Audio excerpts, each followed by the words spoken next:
Hello mga ka-Elevate, and here we are again for our installation.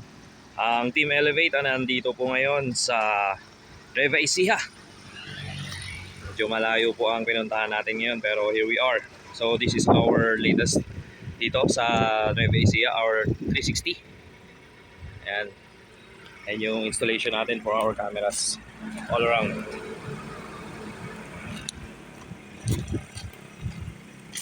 Just like the factory. Yan, ganyan yung gawa ni Elevate. And here sa likod, inayos natin. Kung saan nakalagay yung dating camera, nandun din siya. Dito tayo sa loob. There you go. This is our 360 dito sa interior niya. And we have our 3D. And we have our views, different views, front, rear, double sides, and full side also. And our rear tires. And we have our blind spot view. Ito, our 3D view. Meron din tayong 2D view and the zoom in. Same sa kabila. Ayan.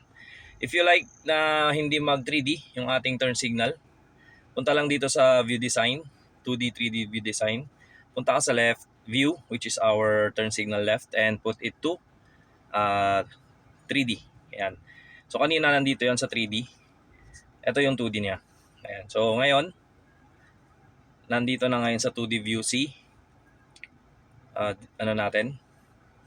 Ang ating turn signal. So yun, 2D na siya ngayon. Ngayon yung kabila hindi ko binago kaya 3D pa rin siya. Ayan siya. So if you want to return it, punta lang uli dito sa personal settings, then view design. Sa left view, then put it to 3D. Ayan, 3D na uli siya. Ayan. So there you go guys. If you like yourself ng ganito, just call us here at Elevate and kami na ang bahala sa inyo. Peace out!